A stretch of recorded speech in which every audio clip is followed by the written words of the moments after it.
ఈ వీడియోలో నేను చెప్పబోయే కొన్ని నిజాలు కొంతమంది ప్రేక్షకులను కలిసివేయవచ్చు. మ్యాక్సిమం నేను వైలెన్స్ని స్కిప్ చేయడానికి ప్రయత్నిస్తాను, ప్రేక్షకులు గమనించగలరు. హిట్రీ మూవీలో సిటీకే అనే సైకో కిల్లర్స్ని చూపించారు కదా, అందులో సిటీకే అంటే క్యాప్చర్, టార్చర్, కిల్ అని వారు చూపించారు. అదంతా ఫిక్షనల్ అని మనకు తెలుసు, కానీ రియల్ లైఫ్లో కూడా ఇలాంటి ఒక గ్రూప్ ఉందని మీకు తెలుసా? అదే బీటీకే, బైండ్, టార్చర్ అండ్ కిల్. ఇది రియల్ కాదు, real. Meet mister Dennis line reader. ఇతను ప్రతి ఆదివారం చర్చిలో బైబిల్ క్లాసులు నడిపేవాడు, కానీ శనివారం మనుషులను ఘోరంగా చంపేవాడు. పగటిపూట పిల్లలకు క్రికెట్ కోచింగ్ ఇచ్చేవాడు, కానీ రాత్రిపూట తాను చేసిన హత్యలను వివరంగా డైరీలో రాసేవాడు. పైగా అతను పోలీసులకు సవాల్ విసురుతూ తాను చేసిన ఆ అఘాయిత్యాలను వివరంగా లెటర్స్ రాసి లో బీటీకే అని సంతకం పెట్టి మరీ ఆ సంఘటన ప్రదేశాల్లో ఆ లెటర్స్ని వదిలేసేవాడు. అసలు ఒక చర్చ్ లీడర్ ఎలా ఒక హంతకుడిగా మారాడు? ఎందుకు అతను తన ఆఫీస్ కబోర్డ్స్లో బాధితుల యొక్క వస్తువులను ట్రోఫీస్లో భద్రపరుచుకునేవాడు అనే షాకింగ్ విషయాలు తెలుసుకుందాం.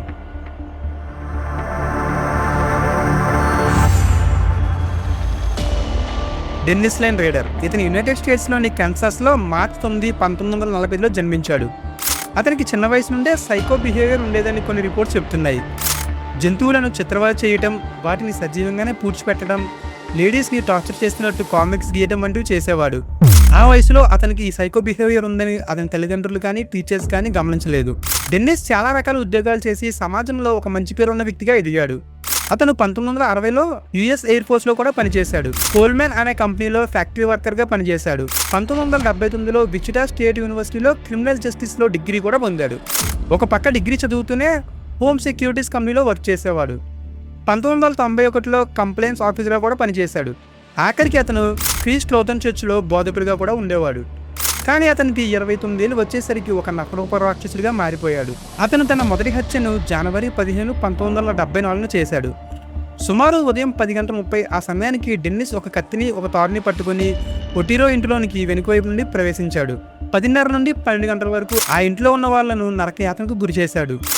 38 ఏళ్ల జోసెఫ్ ఒటీరోని కుర్చీకి కట్టి అతని కళ్ళ ముందే తన కుటుంబాన్ని మానవత్వం లేకుండా హింసించి చిత్రవద చేసి హతమార్చాడు. ఆ దృశ్యాలు చెప్పడానికి కూడా నాకు మాటలు రావడం లేదు, తలుచుకుంటేనే చాలా భయంకరంగా ఉంది. ఈ సంఘటన జరిగిన కొన్ని నెలల తర్వాత అతను విచిటాలోని ఒక పబ్లిక్ లైబ్రరీకి వెళ్ళి అతను ఒటీరో ఫ్యామిలీని ఎలా చిత్రవద చేసి చంపాడో ఒక లెటర్లో రాసి లో బీటీకే అని సంతకం చేసి వెళ్ళిపోయాడు. డెన్నిస్ తనను తాను బీటీకే అని పిలుచుకునేవాడు. ఆ పేరు ప్రపంచం మొత్తం తెలియాలి అని కోరుకునేవాడు. 1974 అక్టోబర్లో విచిటా నగరానికి చెందిన కాకి టీవీ ఛానల్కి ఒక లెటర్ వచ్చింది. ఆ లెటర్ను చూసిన తర్వాత ఆ టీవీ ఛానల్ యాజమాన్యం మొత్తం బిత్తరపోయింది. ఆ లెటర్లో, నేను నా లిస్టులో ఉన్న వాళ్ళందరినీ చంపాలని అనుకోవటం లేదు, ఎంతమందిని చంపితే నేను ఫేమస్ అవుతానో అంతమందిని మాత్రమే చంపుతాను, ఎంతమందితో మొదలు పెడదాం, 7గురితో మొదలు పెడదామా అని రాసి ఉంది. డెన్నిస్ అతన్ని ఎవ్వరూ పట్టుకోలేదన్న ధైర్యంతో అతను సెలెక్ట్ చేసుకున్న విక్టిమ్స్ యొక్క ఐడి కార్డ్స్ని పోలీసులకు పంపడం, విక్టిమ్స్ ఇళ్లలో ఉండగానే పోలీసులకు కాల్ చేయటం, ఆ హత్యల గురించి వివరంగా చెప్పడం, విక్టిమ్స్ బాడీస్ దగ్గర కవితలు రాసి సంతకాలు పెట్టడం వంటి వికృత చేష్టలు చేసేవాడు. 1974 నుండి 1991 వరకు డెన్నిస్ రీడర్ హత్యలు చేయడంలో ఒక ప్యాటర్న్ని ఫాలో అవుతూ అక్కడ ప్రజలకు నిద్ర లేకుండా చేశాడు.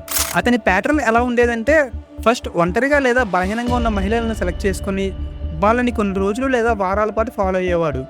ఒక ప్లంబర్ లేదా ఎలక్ట్రీషియన్లా మారువేషం వేసుకుని వాళ్ళ ఇళ్లలోకి ప్రవేశించేవాడు. మనం కళలో కూడా ఊహించలేని విధంగా బాధితులను హింసించి హతమార్చేవాడు. ఆ తర్వాత బాధితులకు సంబంధించిన ఏదైనా వస్తువును తీసుకొని వాటిని ట్రోఫీస్లా తన ఆఫీస్ కబోర్డ్స్లో పెట్టుకొని వాటి అచీవ్మెంట్స్లా ఫీల్ అయ్యేవాడు. కానీ 1992 నుండి 2005 అంటే 13 ఏళ్ల పాటు డెన్నిస్ అజ్ఞాతంలోకి వెళ్ళిపోయాడు.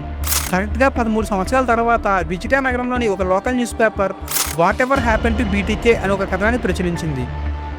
ఆ ఒక హెడ్లైన్ డెన్నిస్లో ఉన్న రాక్షసుని మళ్ళీ నిద్రలేపింది. అతను ఎప్పట్లానే పోలీసులకు ఒక సవాల్ విసురుతూ ఫిబ్రవరి 2005లో ఒక సీరియల్ బాక్స్లో ఫ్లాపీ డిస్క్ని పెట్టి కెన్ దిస్ బి ట్రేస్డ్ అని రాసి పోలీసులకు పంపించాడు. ఈ ఫ్లాపీ డిస్క్ సహాయంతోనే పోలీసులు డెన్నిస్ని అరెస్ట్ చేయగలిగారు. ఆ ఫ్లాపీ డిస్క్లోని మెటాడేటాను ఉపయోగించి పోలీసులు డెన్నిస్ని క్రీస్ట్ లోథన్ చర్చ్లో అదుపులోనికి తీసుకున్నారు. అతని ఆఫీస్ చూసి పోలీసులు కూడా ఆశ్చర్యపోయారు. అక్కడ అతను ఒక హిట్ లిస్ట్ని ప్రిపేర్ చేసి పెట్టుకున్నాడు. విక్టిమ్స్ దగ్గర కలెక్ట్ చేసుకున్న వస్తువులను తన కబోర్డ్స్లో లేబుల్స్ అంటించి మరీ పెట్టుకున్నాడు. అలాగే అప్పటి వరకు అతను చేసిన క్రైమ్స్ అన్ని పుస్తకాల్లో రాసుకొని వాటికి ప్రాజెక్ట్స్ అని పేరు పెట్టాడు. డెన్నిస్ పోలీసులతో 32 గంటల పాటు తాను చేసిన నేరాలను ఒప్పుకొని వాటిని ఎలా చేశాడో వివరంగా చెప్పాడు. ఆ సమయంలో అతని కళ్ళల్లో పశ్చాత్తాపం అనేది లేదు అని ఇంట్రాగేషన్ చేసిన పోలీసులు చెప్పారు. Forensic psychologist doctor Mikel stone తన రిపోర్ట్స్లో అసలు ఇతను మనిషే కాదు, మనిషి ముసుగు వేసుకున్న ఒక నరరూప రాక్షసుడు అని రాసింది. మన చుట్టూ ఉండే ప్రతి మనిషిలోనూ ఒక చిన్న కిల్లర్ దాగి ఉండొచ్చు అని డెన్నిస్ తన డైరీలో రాసుకున్నాడు. ఈ డెన్నిస్ లైన్ రైడర్ గురించి నేను రీసెర్చ్ చేస్తున్నప్పుడు చాలా ఆర్టికల్స్ చదివాను. అవన్నీ చదువుతున్నప్పుడు నా వెన్నులో వణుకు పుట్టింది. నా మైండ్ అంతా డిస్టర్బ్ అయిపోయింది. అసలు ఇలాంటి హంతకులు మన చుట్టూ కూడా ఉండొచ్చేమో అనే ఆలోచనే నా మదిని తులిచేస్తోంది. అసలు ఈ బీటీకే సైకో కిల్లర్ గురించి మీరేమనుకున్నారో కింద కామెంట్స్లో చెప్పండి. ఇలాంటి మరిన్ని నిజ జీవిత కథల కోసం ఛానల్ని సబ్స్క్రైబ్ చేయండి.